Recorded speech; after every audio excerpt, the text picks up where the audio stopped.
One day, I was taking a girl from the city to the village to visit her grandmother, who was not feeling well. The long road forced us to stop 30 km from the city.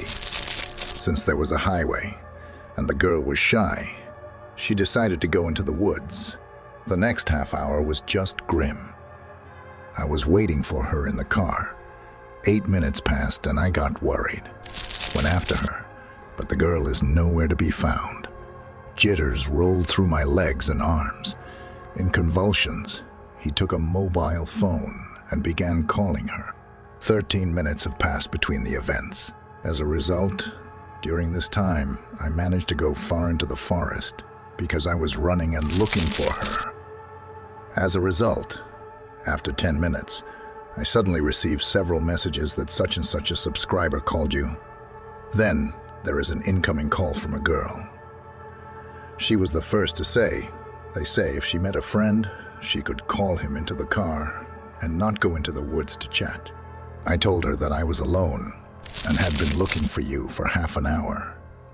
She said that she was waiting for me for an hour and saw me go into the woods with some guy who still put a friendly hand on my shoulder. In general, I can't comment on this story anymore. But I learned from friends that devilry often happens on this road. 3 months later, on the 19th, a man went missing almost at the same place, leaving the car running.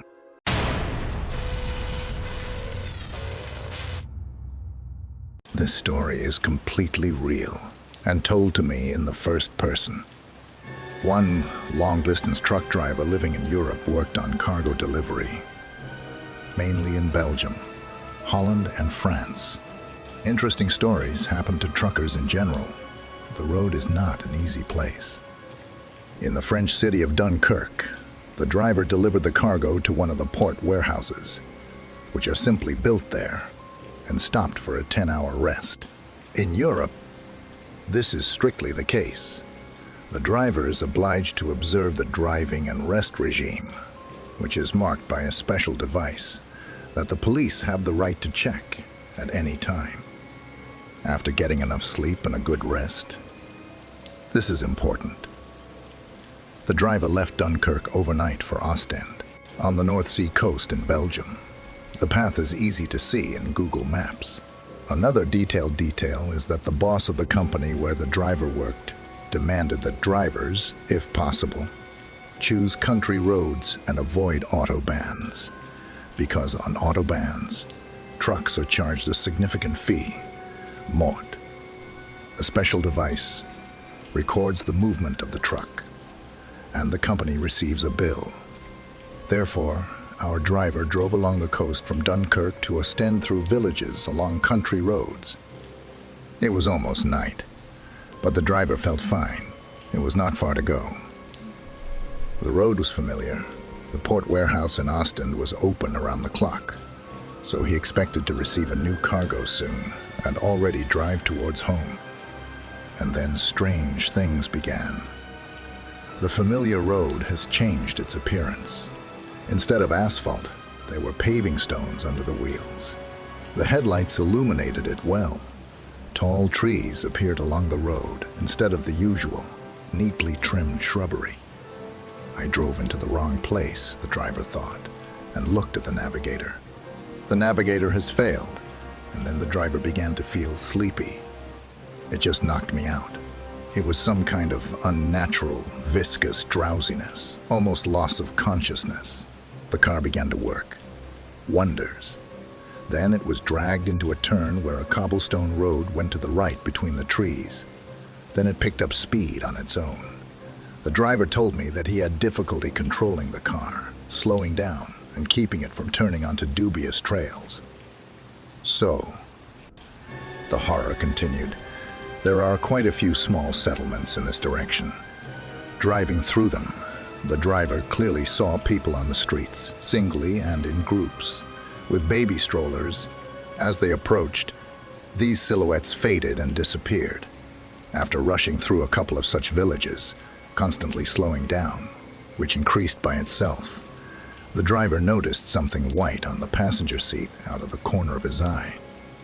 Already persuading myself, I thought, probably didn't put the towel away. The brain always clings to rational explanations. But he turned his head, and the apotheosis of the horror of that night came.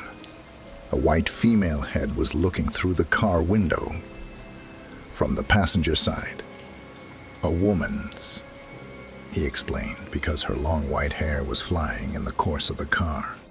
She had a face, eyes and mouth in a smile or grin. How I did not lose consciousness, I do not know, he said. I began to remember the prayer, but everything was confused in my head. Like a fog, some kind of confusion. And suddenly, it was over. It became clear in my head. There was no sleep.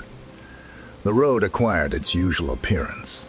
There was asphalt under the wheels. The lights of Austin shone ahead. He never rode that road again. At first, he ignored the boss's demands and drove along the autobahn, and then switched to other directions. Most of all, he is interested in where he would have ended up if he had turned off that road after all.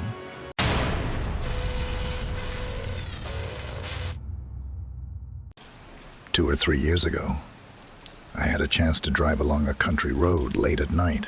I was returning home. I was late. I'm driving. There are no cars. In general, I'm alone, maybe 5 kilometers to the highway. I see a village in a lowland in the fog and a bus stop standing in the way.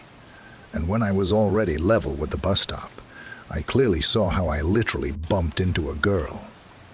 A long-haired blonde, as if she had drawn herself out of the ground. Naturally, like all decent women, I closed my eyes. Well, I slowed down. I was afraid that I had touched her because she was kind of on the side. There was no noticeable impact, no sounds. But I stopped anyway, got out of the car and went to look. But there was no one. Not from behind, not from the front, not from the side, nowhere. To say that I thought and imagined then is to say nothing. Starting from the setup and mysticism and ending with the madness of my own brain, which nevertheless turned on belatedly. But I ran behind the wheel, blocked the doors, and left with cold hands and teeth beating off high vibrations. Literally driving out of the foggy valley, cars immediately got in the way, and somehow it became calmer. After a while, my friend tells almost a similar story. She also returned by car late at night. The children, too, were sleeping in the back, and she saw a bright girl on the highway. But almost head-on, as she passed through the car, there was no impact. She stopped too, but did not get out, but looked into the rear and side mirrors and saw an elderly woman, an old woman, who stood and looked after her. Well, she left in a terrible fright too.